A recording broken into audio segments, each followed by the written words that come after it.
Hello, I'm Reverend Rick, and it is my honor to be with you today. We really hope that this video is a blessing to you. And if it is, please consider making a donation. People watch our videos locally when they cannot necessarily come to church throughout the United States and the world. So please join us and click the link below and make a donation. Thank you, and let this be a blessing to you.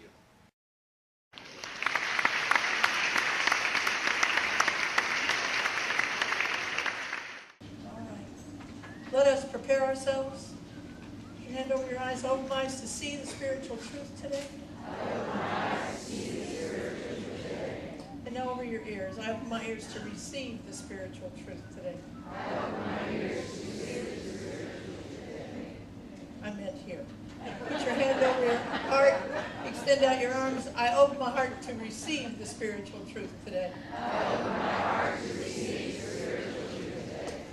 Spiritual truth that I'm working with today is that what you put your attention to grows, but it not only grows, it flows from you and to you. What you put your attention to grows and it flows from you and to you. So if you put your attention to fabulous, abundant finances, that's what grows and what flows from you and to you.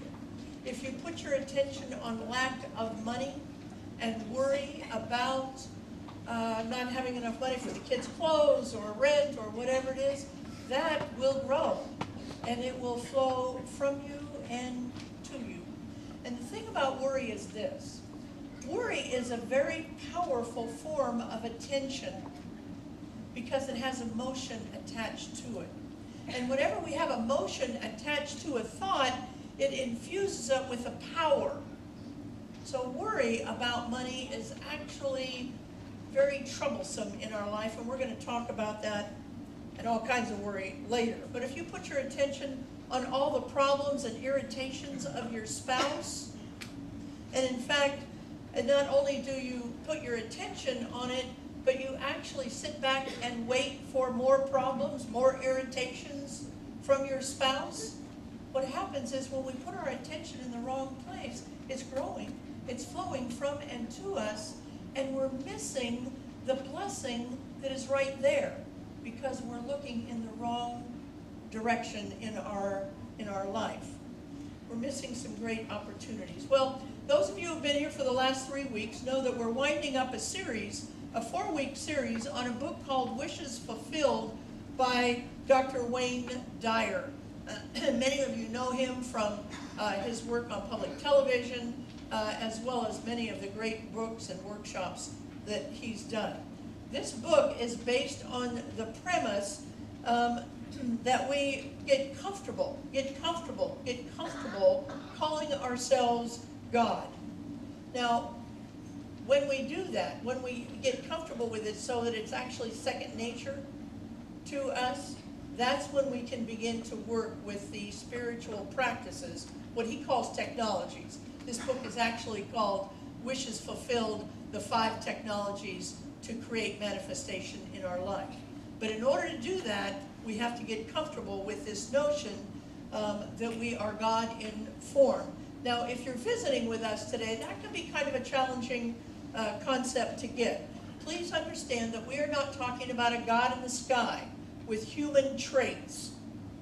God doesn't get angry, that's a human trait. God doesn't punish, that's a human trait. God doesn't ignore, that's a human trait. That's what God is. We are made in the image and likeness of God. God is not made in the image and likeness of us. And when we can begin to sort of get that in our heart and in our mind, we understand that God is the source and supply of all of our good. You know, in this community, in Spirit and New Thought, we often, in talking about this, we often use the analogy of a cup of water from the ocean. If you take a cup of water to the ocean and you dip it in the ocean, the only thing in that cup is ocean water. Now, is it as big as the ocean? No, it's not. But there's nothing else in that cup except ocean water. So we need to we get that. It makes it easier for us to sort of get this whole concept that we are God informed. But here's the problem. We have this cup, and you and I have sprayed graffiti all over this cup on the outside. And that graffiti has become so attractive to us that we stop looking at the inside, what's inside of us. Some of us have sprayed graffiti messages, "I'm not enough," on the outside of our cup. Some of us have spread graffiti images, "These are my past mistakes." We need the venti for that, the big cup for that. "These are all my past mistakes." Some of us have sprayed, "It's holy to be poor," on our cup. Others of us have sprayed, "It's okay just to get by," on our cup. I don't know what you've sprayed on your cup. Those are just a few of the ones that I've sprayed on my cup from time to time. You and I need a new cup. We need a cup in which is held the precious spiritual truth that is taught to us in both the Torah and in the New Testament, and that is that we are God's. We are God's. And once we get that anchored, and by anchored, I mean we understand it in the depth of our being. We understand it not only with our conscious mind, but with our heart. It becomes second nature to us, that we are God in form. Again, not the controlling God, not the God of somebody else's life, but the God of our own life, our own destiny on the planet. Well, let's take a quick review. Once we get that, then we're ready for the 5 spiritual practices in our life. We're ready to loosen that valve so that our wishes fulfilled just come to us. Now, I want to take a quick review of the first 3, because we're going to take the last 2 today. Quick review of the first 3. The first one is use your imagination. Not only use it, but nurture it, grow it. Make your imagination as vital as you possibly can in this life. We want to begin to make a movie of us having our wishes fulfilled, and we want to be specific in that movie. We want to be the costume designer of that movie. What are you going to wear? If your wish is to have a new beloved in your life, what are you going to wear on that first date in your life?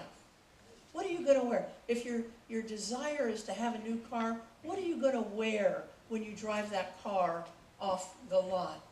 If your desire is your child is having trouble making friends, what are you going to wear the day your child gets invited to a birthday party and you're driving your kid to the birthday party?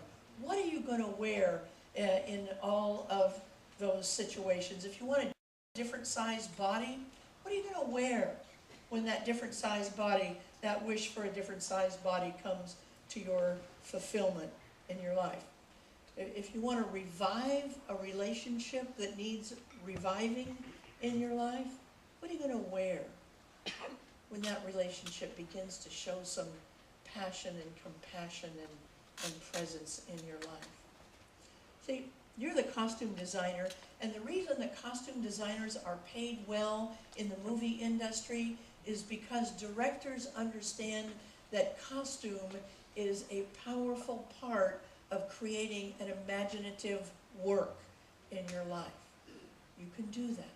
You can be the director of your life. You can write your own musical score. You're the actors in all the aspects of your movie. Now, your imagination, some people tell me, you know, Reverend Georgia, I just don't have much of an imagination. And I always think of what Mary Manning Morrissey says to people like that. She said, consider this. It's 9 o'clock at night, and your teenager or your husband or your wife says, I'm going out, I'll be back in a couple of hours. Now it's 11, no teenager, no spouse. 12, no teenager, no spouse. 1 in the morning, no teenager, no spouse. Believe me, your imagination is in full bloom. There's nothing wrong with it. You're thinking they're in the hospital, they're in jail, they're in bed with somebody else. I don't know what you're thinking, but you're thinking some one of those things in your life. So, cultivating imagination is the first of the spiritual practices. The second one is living from the end. Assume your wish is already fulfilled. Why do we invite you to do that? Because your wish has already been fulfilled. It's there, waiting for our recognition on this life. See, and when you live with this clarity, this spiritual truth that it's already done, the view of what you want gets clearer. In Matthew, it's written, ask and you will be given. It will be given unto you. Seek and you shall find. Knock and the door will be open. But there is a way to seek, to ask, to knock in this planet, and living from the end is one of the ways that we're able to do that in our life. It's one of the ways that we ask and seek and knock in our life. The third one is feeling it. We talked about that last week. You got to feel your wish fulfilled. And when you feel your wish fulfilled, we put gas in it. We draw it closer in our life. Ernest Holmes says this. He says there are two aspects of a successful prayer, and your wish is a prayer. The two aspects, the one aspect is specificity. You got to be specific. What do you want? The second one he called fire. And what that meant is having big feelings, not little feelings, but big feelings about having your wish fulfilled. Now, in reality, if you're living with your wish fulfilled, you can't help but feel the excitement. You can't help but feel the good in having your wish fulfilled in your life. Now, I want to be careful here, because I am not a big proponent of metaphysical bubble-headedness, as you know. And I'm not asking you to manufacture feelings. I really don't care for that. You know, when people sometimes come to me and say, smile. Look, if I wanted to smile, I'd be smiling. Or they'll say something like, oh, that shouldn't have hurt your feelings. Well, it did. It hurt my feelings, and now I'm expressing hurt feelings in my life. See, I really don't want people to run around and I hear it all the time. You know, their heart is breaking, their car was repossessed. How are you? Great, I'm great. God is good all the time. Okay, God is good all the time, but I don't believe that's how you're feeling right now. And we want you to feel your authentic feelings. You know what happens when people are asking you to manufacture a feeling? They're asking you so that they will feel better. They'll feel more comfortable. They'll feel happy in your life. Don't do it. Feel whatever feelings you have. But if you get into the wish, I promise you, your feelings will be terrifically happy feelings. So now today we're in the final 2 days of the final technologies or spiritual practices, as I call them. The fourth one is what you put your attention to will grow and flow from you and flow to you. You know, we're all invited to walk around, you know those little garbage cans that you have on your computer, on your laptop and your phone and your iPad, the little thing, and you don't want it anymore, you just put it in the garbage can. Well, we're invited to walk around with little garbage cans in our conscious mind. And so when you're hit by somebody, an awfulizer, or somebody who's well-meaning but was worried about you getting too big for your britches, beep, right into the garbage can. It's happy to receive it. Dyer says there are two kinds of attention. One is objective and one is subjective. The objective attention that we have is attention that comes from outside of us. It's attributed to thoughts, feelings, other people that are outside of us. That's objective attention. What we want to cultivate is what he calls subjective attention. And that is the attention that comes from the I am experience. It comes from that union you have with God. That's where we want you to come from with the subjective. It's from the inside in our life. You can do that. You can do every one of the first three practices that I talked about, but if we can't get this one, you'll get better, but you're going to stall out right here, because we have to get to this place where we can begin to unify our wish with the understanding that we have the power. We're in the cup, remember, we're the ocean. We have everything God has. Smaller amount, but a perfect amount for us. And for the wildest and craziest wish that we can come up with in our life. So before you allow anybody else to weigh in your life, check in. Does this feel right for me? Or is this somebody else's right in my life? Because we're not working, people in this room, we're not working on anybody else's right at this point. We're working on our own divinity, the own I am within us. The fifth one, the last one, is the last spiritual practice, I love this, is to use wisely the most important 5 minutes of your day. To use wisely the most important 5 minutes of your day.